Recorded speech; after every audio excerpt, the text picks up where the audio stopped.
Olá, pessoal!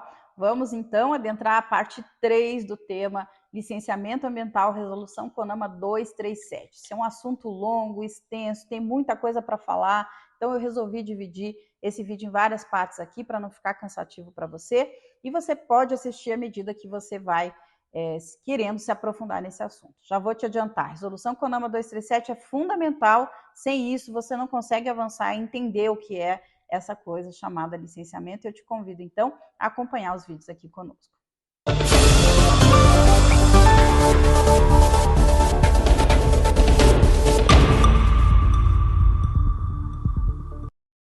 Vamos para a parte 3 do tema Licenciamento Ambiental, Resolução CONAMA 237. Vamos iniciar nossa discussão aqui a partir do artigo 10. Lembrando que os artigos anteriores foram comentados na parte 1 e na parte 2 desse vídeo. O tema é extenso e a gente precisa ter um tempinho aí para aprofundar bastante, por quê? Toda a legislação nacional, ainda que as que alteraram em razão da 237, se baseia nessa resolução, então entender de licenciamento não tem como ser feito sem conhecer profundamente o que está aqui no conteúdo da 237. Vamos lá, artigo 10 da resolução CONAMA 237 vai dizer o seguinte, vai falar do procedimento de licenciamento ambiental. O que é isso, né? Procedimento. Para quem é da área do direito já sabe como é, o que é processo, o que não é. Quem não é da área do direito, nós vamos ter que entender isso. Vou fazer um resumo rápido. Procedimento é aquele processo, são as fases constitutivas para que a gente chegue lá ao final daquele evento e obtenhamos o que a gente foi buscar quando a gente quer um licenciamento ambiental, que é a licença ambiental.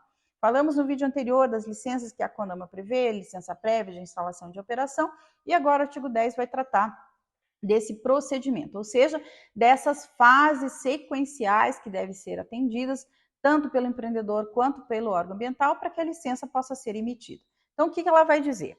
Primeira coisa, por onde começa um procedimento de licenciamento ambiental? Pelo requerimento, sempre, né? Então, para que um licenciamento ambiental dê início, o empreendedor precisa dar abertura a isso, abertura ao pedido de processo de licenciamento ambiental, que é feito no órgão ambiental competente.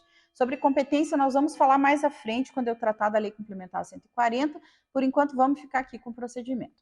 Diz o inciso primeiro, então, que uma vez que o empreendedor manifeste o seu interesse, o que vai acontecer? O órgão ambiental vai definir, com a participação do empreendedor, os documentos, projetos e estudos ambientais necessários ao início do processo de licenciamento correspondente à licença a ser requerida. Então, ok, eu vou requerer, mas vou procurar o órgão ambiental e vou definir com ele. Afinal, órgão ambiental, vamos nós dois aqui, eu empreendedor, você órgão ambiental. O que é que eu vou precisar apresentar? Que documentos? Que estudos? Quais são as iniciativas que eu devo adotar desde o início para saber qual é a característica aqui do meu empreendimento? Nesse momento, você veja que o CONAMA, ele antecipa, né? Antes de eu fazer um requerimento, eu já vou no órgão ambiental, procuro e defino com ele o que vai ser necessário. E por que isso? Porque nós vamos ter procedimentos diferentes quando o empreendimento é de significativo impacto e quando o empreendimento não é de significativo impacto. Então, aqui eu já me antecipo, procuro um órgão ambiental, essa é o que está escrito aqui na resolução 237, assim que ela criou esse procedimento. Depois, no inciso 2, ela vai falar, a fase seguinte é requerimento da licença ambiental pelo empreendedor, acompanhados daqueles projetos, dos estudos que foram definidos junto ao órgão ambiental na etapa inicial desse pedido. Depois, inciso 3, ele vai dizer, bom, uma vez que eu apresentei o requerimento junto com todos os documentos e todos os estudos, o órgão ambiental entra no processo para fazer a sua análise do pedido.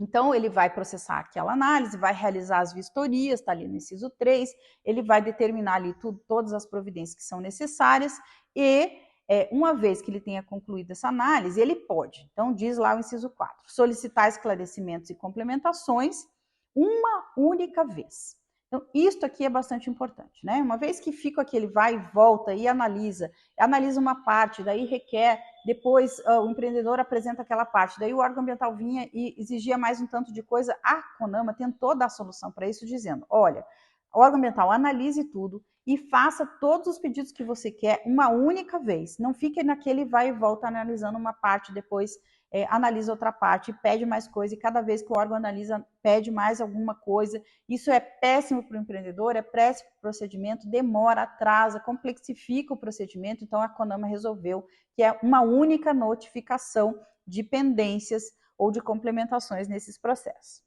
E aí, ela diz, quando couber, né, no inciso 5º, uma vez que tenha analisado, tenha solicitado as complementações, pode marcar audiência pública, e a audiência pública vai ser definida conforme a situação do empreendimento. Em geral, as audiências públicas são marcadas e exigíveis quando o empreendimento é de significativo impacto ambiental, né, os empreendimentos de pequeno e médio porte, em geral, não têm audiência pública para ouvir a comunidade, só os de significativo impacto. Depois, da audiência pública, onde se ouvem todos os interessados, se observa as complementações, às vezes ali aparece um impacto ambiental que não tinha sido detectado ainda, alguma situação como essa, pode-se solicitar novos esclarecimentos, novas complementações, para que tudo aquilo que foi tratado na audiência pública possa vir à luz e ser aprofundado. Então, por fim, se emite o parecer técnico conclusivo e, quando necessário, um parecer jurídico, isso está ali no inciso 7º, para esclarecer, então, e definir a viabilidade ambiental desse empreendimento, a localização e assim por diante. E depois, por fim, né, defere-se ou indefere-se o pedido de licença e se dá publicidade. Esse é o procedimento que a resolução CONAMA 237 imaginou para qualquer tipo de empreendimento, seja aqueles de pequeno porte, seja aqueles de médio ou de grande porte de significativo impacto ambiental. Isso é de 1997, vamos lembrar que lá naquela época, né, tudo era praticamente tratado em papel, a gente não tinha tecnologia, não tinha ferramentas de tecnologia da informação para gerir os processos de licenciamento ambiental. Então, isso foi imaginado lá quando os órgãos ambientais tratavam isso tudo em procedimento de papel. Então, procura o órgão ambiental, obtém lá o que ele quer de estudo, termo de referência, depois você vai, faz o seu requerimento, apresenta todos os estudos, depois a gente vai analisar e depois vai para a audiência pública e volta de análise, faz complementação, parecer conclusivo e, por final, o deferimento e indeferimento da licença com a expedição ou não da licença. Esse é o procedimento comum que, como eu disse para vocês, ele veio sendo bastante alterado ao longo dessas últimas décadas, desde 97 até aqui, pelos órgãos ambientais competentes para simplificar para empreendimentos de pequeno e médio porte, para estabelecer outros tipos de rito, outros tipos de procedimento para processar as licenças. Mais uma vez, aqui é um tema que gera alguma polêmica, porque vai ter quem defenda que só pode seguir esse procedimento da 237, vai ter quem defenda que os estados e os municípios, como órgãos ambientais competentes, possam estabelecer procedimentos diversos desse. O parágrafo 1º desse artigo 10 da 237 vai dizer que no procedimento de licenciamento ambiental deverá constar obrigatoriamente a certidão da prefeitura municipal, declarando que o local e o tipo de empreendimento está conforme com a legislação. É a famosa certidão de uso do solo municipal. Aqui a CONAMA diz que é obrigatório. Muitos estados já deixaram de tratar isso de forma obrigatória, sobretudo em áreas rurais. Então, também modificando todo esse conteúdo do que a 237 traz. E ainda diz o parágrafo 2º que, no caso de empreendimento significativo impacto ambiental, ou seja, aqueles que exigem o EIA e o RIMA, pode ser estabelecido outros procedimentos, novas complementações, porque são empreendimentos mais complexos e que, portanto, podem ter aí uma fase a mais de complementações e pedido de procedimentos para o empreendedor. Bom, gente, isso aqui é o que está, né, na 237, é um procedimento, né, que tem aí uma característica típica, mas que, como eu disse, veio sendo alterado e, mais uma vez, vai ficar aqui a minha recomendação.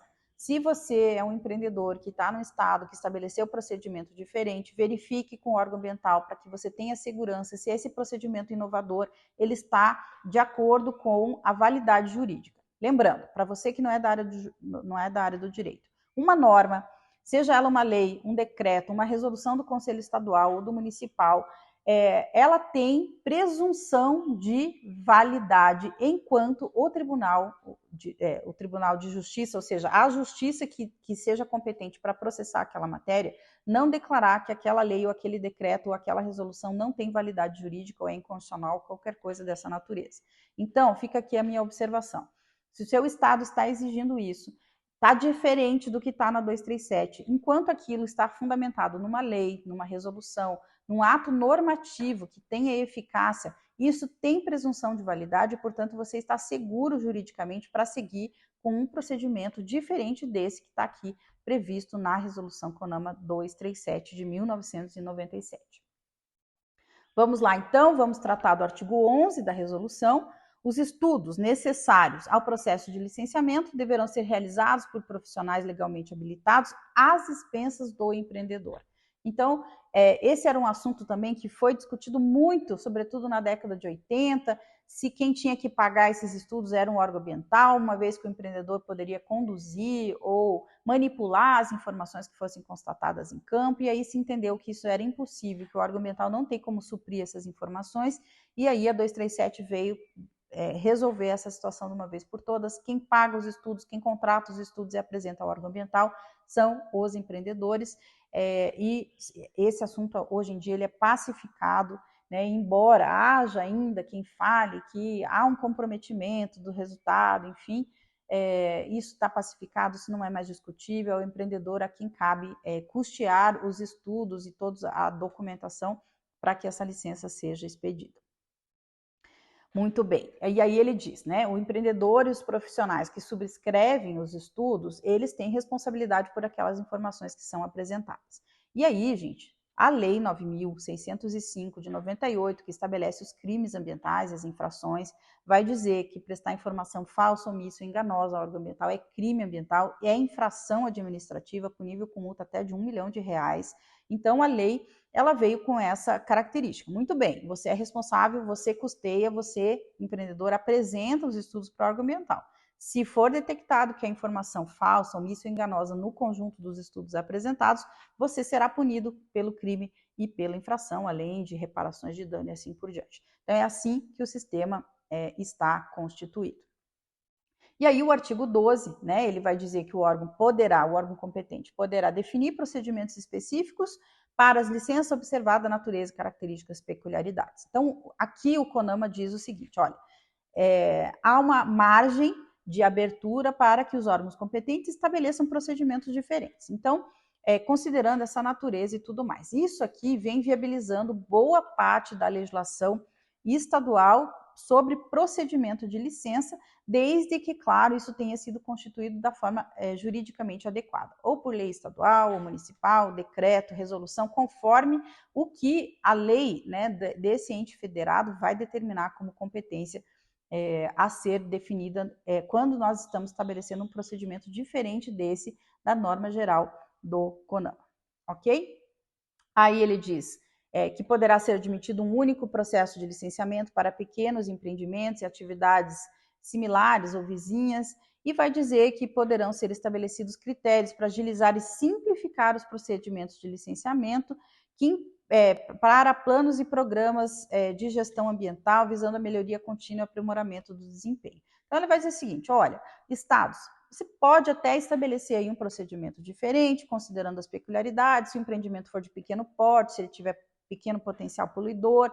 Então, aqui o CONAMA diz assim, olha, você pode até simplificar, mas é preciso observar, sobretudo nos empreendimentos de significativo impacto ambiental, que há um procedimento mais qualificado, mais complexo e que precisa dar resultado efetivo na mitigação dos impactos, e para os pequenos ele dá alguma margem ali de alguma flexibilização para o órgão ambiental regulamentar de forma diferente do que está disposto aí na resolução 237 do nosso CONAMA. Eu vou parar a terceira parte do vídeo aqui, nós vamos seguir com a complementação do que ainda está, tem muito assunto para falar da 237, é uma matéria complexa e eu estou procurando detalhar com você, porque você que atua com licenciamento ambiental, que atua com meio ambiente, você que é empreendedor, precisa conhecer, porque isso tudo é muito complexo e certamente está impactando a sua atividade profissional ou o seu empreendimento por aí. Dê o seu like, compartilhe, comente, uma alegria ter você aqui comigo no canal. Espero a sua inscrição.